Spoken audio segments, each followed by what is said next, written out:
Para entender de verdade a complexidade do Oriente Médio hoje, a gente precisa voltar no tempo e investigar as raízes do que chamamos de sionismo cristão. É uma história absolutamente fascinante, onde uma teologia de séculos atrás esbarra de frente com a geopolítica global. Então, vamos mergulhar nos documentos originais para entender exatamente como tudo isso evoluiu. A grande pergunta que vai guiar a nossa análise de hoje é a seguinte: como é que uma mudança no pensamento religioso lá no século XVI acabou ajudando a redesenhar o mapa de uma nação no século XX? É o tipo de conexão histórica que a gente nem sempre imagina, mas que é simplesmente crucial. E para isso, a nossa jornada vai passar por 6 pontos essenciais. Primeiro, definindo o sionismo cristão, depois da Reforma à Restauração, profecia e política britânicas, o movimento ativista americano, a Declaração Balfour e, para fechar, Truman reconhece Israel. Só para deixar bem claro, para garantir total imparcialidade, todos os dados históricos que vamos explorar aqui vêm direto de uma única fonte: o estudo Lovers of Zion, do acadêmico Thomas D. Ice, que está nos arquivos da Liberty University. A nossa ideia aqui é pura e simplesmente explicar o que está no documento original, sem tomar nenhum partido político. Então vamos começar. Ponto número 1. Definindo o sionismo cristão. Segundo o nosso material de origem, a definição de sionismo é bem direta. Basicamente, é a crença de que o povo judeu recebeu a terra de Israel através de uma aliança com Deus, e por isso eles têm o direito atual de viver nessa terra. E os sionistas cristãos? Bom, são simplesmente os cristãos que concordam com essa premissa. E olha, é exatamente essa base teológica que vai sustentar séculos e mais séculos de ação política. Seguindo em frente, ponto número 2. Da Reforma à Restauração. Aqui a gente tem um contraste gigantesco. Pensa só, a igreja primitiva e a medieval quase não tinham essa visão de restauração. Na verdade, a teologia deles meio que substituía Israel, e infelizmente havia um antissemitismo profundo ali. Mas aí vem a reforma protestante e, bum, muda completamente o cenário. O gatilho para isso foi algo muito prático: a tradução da Bíblia para a língua que as pessoas normais falavam.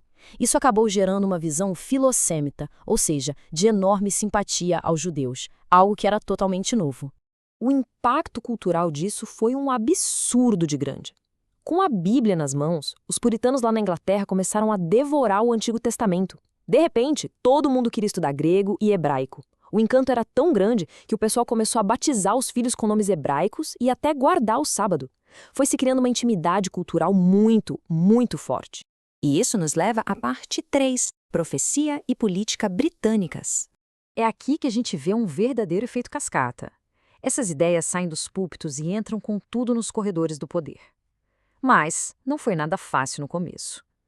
Lá em 1621, um estudioso chamado Henry Finch publicou um plano de restauração e acabou perdendo tudo porque foi super perseguido. Só que a semente estava plantada.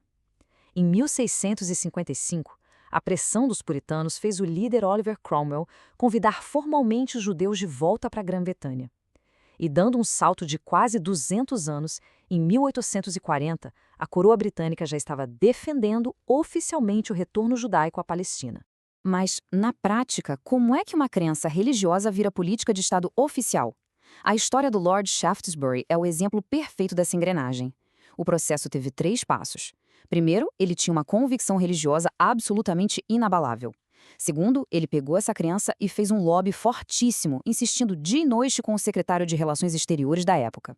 E terceiro, ele foi muito astuto ao conectar essa restauração religiosa aos interesses reais de segurança e comércio do próprio Império Britânico. Toda essa jogada de mestre foi resumida por ele numa frase que ficou famosa em 1840. Ele queria juntar uma terra, que ele considerava vazia, com um povo que não tinha terra. A frase foi: um país sem nação para uma nação sem país. Essa ideia, por mais simples que pareça, ficou ecoando na diplomacia ocidental por mais de um século. Indo agora para o ponto 4, o movimento ativista americano. Atravessando o Atlântico, a gente nota que a cultura americana sempre foi bem simpática a essa causa, muito antes de virar uma pauta política viável. O apoio vinha de figuras bem variadas, desde líderes puritanos do período colonial, como Increase Mather, passando pelos diários do presidente John Quincy Adams, até chegar no próprio Abraham Lincoln. Lá no meio da Guerra Civil, em 1863, o Lincoln chegou a dizer que essa ideia era, nas palavras dele, um sonho nobre. Mas o momento em que a religião e o lobby político realmente se misturaram com força nos Estados Unidos foi em 1891. Um ativista chamado William A. Blackstone enviou uma petição ao presidente Benjamin Harrison. No texto, ele usou exatamente essa fusão de argumentos. Ele falava da distribuição de nações feita por Deus como justificativa teológica e, ao mesmo tempo, fazia um apelo super urgente de caráter humanitário pela proteção dos judeus que estavam sendo perseguidos. 413. Esse número é impressionante. Foi a quantidade de figurões americanos que assinaram a petição do Blackstone. E a gente não está falando só de líderes religiosos.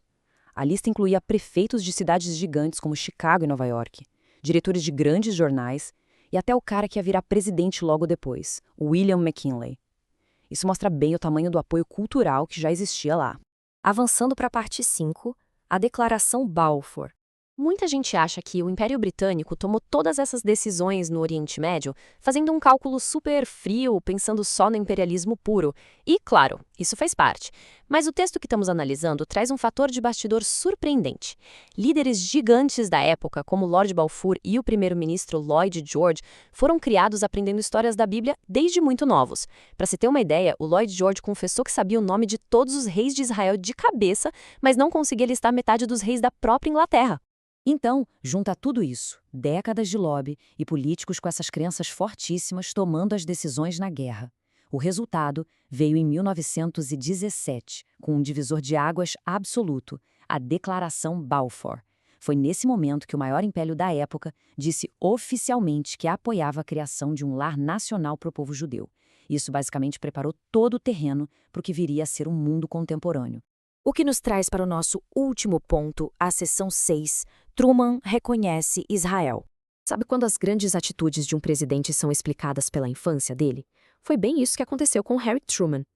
O documento aponta que, em relação a Israel, ele não seguia muito a cartilha diplomática dos seus assessores. Ele cresceu num lar muito devoto no Missouri, era apaixonado por leitura, leu a Bíblia inteirinha várias vezes antes mesmo de virar adolescente e sabia várias passagens de cor. Ele sempre teve um respeito gigante pela história do povo hebreu. E isso é fundamental para entender o passo que ele daria a seguir. Essa visão de mundo fica muito, mas muito clara numa história famosa sobre ele. Certa vez, um amigo foi apresentar o Truman dizendo que ele era o homem que, abre aspas, ajudou a criar o Estado de Israel. Sabem o que o Truman respondeu na hora? Ele disse, eu sou o Ciro. Ele estava se comparando diretamente ao rei Ciro do Antigo Testamento, a figura histórica que libertou os judeus. O Truman via o próprio papel político através de uma lente histórica e religiosa muito poderosa. E aí a gente chega no clímax de toda essa engrenagem secular, lá em maio de 1948. Pensa no cenário. Os conselheiros militares e o alto escalão da diplomacia do Truman eram totalmente contra qualquer movimento brusco, mas ele decidiu ir em frente sozinho. Apenas 17 minutinhos depois que a independência de Israel foi anunciada em Tel Aviv, a Casa Branca soltou o reconhecimento oficial. 17 minutos, uma decisão ousada que alterou a balança do cenário global para sempre.